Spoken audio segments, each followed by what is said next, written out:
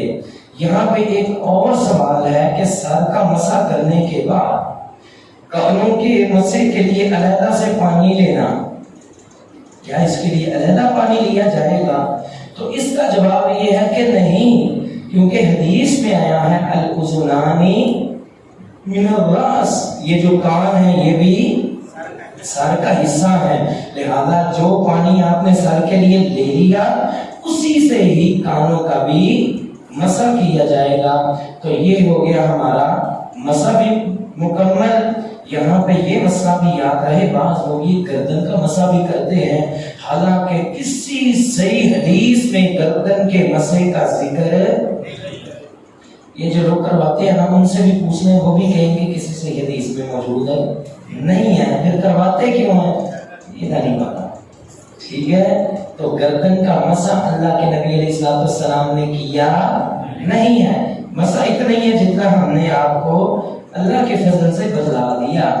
اس کے بعد آخر میں آ گئے پاؤں۔ پاؤں کو دھونا ہے ٹخنے سمیت، ٹخنے سمیت اپنے دونوں پاؤں کو دھونا ہے، پہلے دائیں کو پھر بائیں کو۔ حدیث میں آتا ہے کہ پاؤں کی انگلیوں کا پھر ہلال بھی کرنا ہے، اور حدیث میں آتا ہے، اسے آپ بھی کہتے ہیں، میں نے نبی علیہ السلام کو دیکھا، آپ علیہ السلام نے اپنی چھوٹی انگلی کے ساتھ پاؤں کا ہلال کیا، تو پاؤں کی انگلیوں کا ہلال بھی کرنا ہے۔ یہ ہم نے انتہائی مختصر اور انتہائی سادہ، ادھر ادھر کی باتوں کو تقریباً سب کو چھوڑتے ہوئے آسان انداز کے ساتھ رسول اللہ صلی اللہ علیہ وسلم کے وضو کا طریقہ بیان کیا ہے۔ اگر اس طریقے کے متعلق اگر کسی بھائی کا سوال ہے تو وہ کر سکتا ہے۔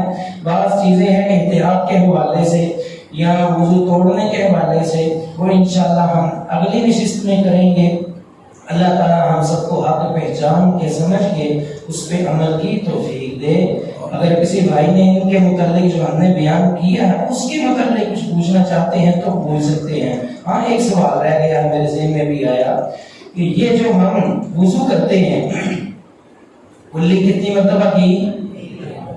ناک میں پانی 3 مرتبہ، اور پھر چہرہ 3 مرتبہ، کیا یہ 3 مرتبہ بھی ہے؟ صحیح بخاری میں، جامع ترمذی میں حدیث موجود ہے، اللہ کے نبی علیہ السلام نے ایک مرتبہ بھی ان اعضاء کو دھویا ہے، یعنی ایک مرتبہ بھی آپ کریں تو بھی وضو ہو جاتا ہے۔ اور بعض دفعہ ہم نے دیکھا ہے پانی کی قلت ہوتی ہے، ساتھی پھر بھی کہتے ہیں ہم جی 3 دفعہ ہی کرنا ہے، وہ کافی زیادہ جو ہے باقی ساتھیوں کو محروم کر دیتے ہیں، لہذا کبھی کبھی اس پہ بھی عمل کر لیا کریں، ایک مرتبہ وضو کے اعضاء کو دھویا جا سکتا ہے، ایک مرتبہ دھونا تو فرض ہے۔ اگر 2 مرتبہ دھوئیں تو بھی جامع ترمذی میں حدیث موجود ہے، نبی علیہ السلام نے وضو کے اعضاء کو 2 مرتبہ دھویا ہے، ٹھیک ہے، 3 مرتبہ بھی ثابت ہے۔ اگر کسی جسم کے حصے کو 1 مرتبہ دھوئے، کسی کو 2 مرتبہ دھوئے، کسی کو 3 مرتبہ دھوئے، یہ بھی ثابت ہے، یہ بھی انشاءاللہ جائز ہے، یہ بھی انشاءاللہ جائز ہے، لہذا اس پہ بھی عمل کیا جا سکتا ہے۔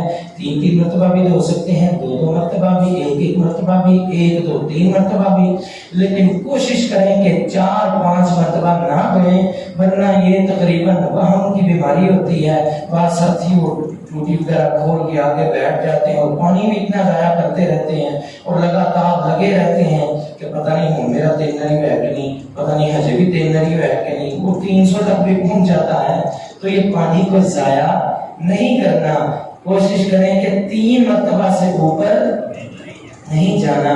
اللہ تعالی ہم سب کو سمجھ عطا فرمائے۔